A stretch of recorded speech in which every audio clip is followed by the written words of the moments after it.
Bien, la mobilisation touchait à sa fin parce qu'il y avait une manifestation ce vendredi sur la place Tahrir. Ils étaient aux alentours de 22 heures. Alors, j'étais pas positionnée sur le rond-point principal, mais plutôt sur un terre-plein sur le côté. Donc, la position du direct était relativement en retrait. J'ai l'habitude de me rendre sur cette place donc pour couvrir les manifestations. J'étais entourée d'une équipe donc je me sentais pas particulièrement en danger.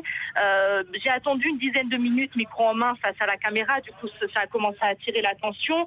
Au départ, des curieux et puis assez vite des jeunes assez agités. Alors certains me prenaient en photo, d'autres me posaient des questions et finalement avec mon collègue égyptien, on a essayé de les calmer et j'ai pu faire mon direct tant bien que mal, mais à la fin, l'atmosphère s'est vraiment tendue. Mon collègue égyptien a essayé de dégager le passage pour que je puisse m'en aller assez rapidement, mais très vite la foule nous a encerclés, plusieurs dizaines d'hommes, en majorité des jeunes, mais pas seulement.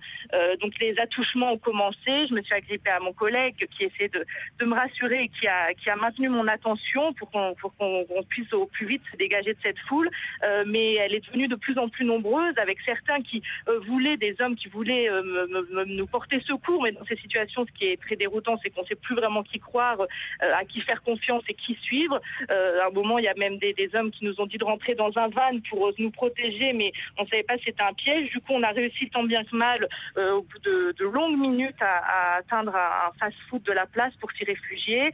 Les serveurs nous ont vus arriver, donc ils nous ont aidés à rentrer et ont tout de suite baissé le rideau. Alors il y avait des dizaines d'hommes qui étaient encore à l'extérieur, qui frappaient sur les portes du restaurant. Au bout d'une vingtaine de minutes, j'ai pu m'en sortir grâce à un taxi qui est venu nous chercher, que mon collègue a été chercher, mais même pour entrer dans le taxi, ça a été difficile. Donc c'est une atmosphère très tendue, incontrôlable, et malheureusement c'est fréquent sur la place Tahrir. Ça arrivait à d'autres journalistes occidentales et égyptiennes auparavant, à de nombreuses femmes égyptiennes dont le cas passe souvent inaperçu, sous silence. Et il faut dire que le harcèlement sexuel en Égypte, c'est un problème majeur.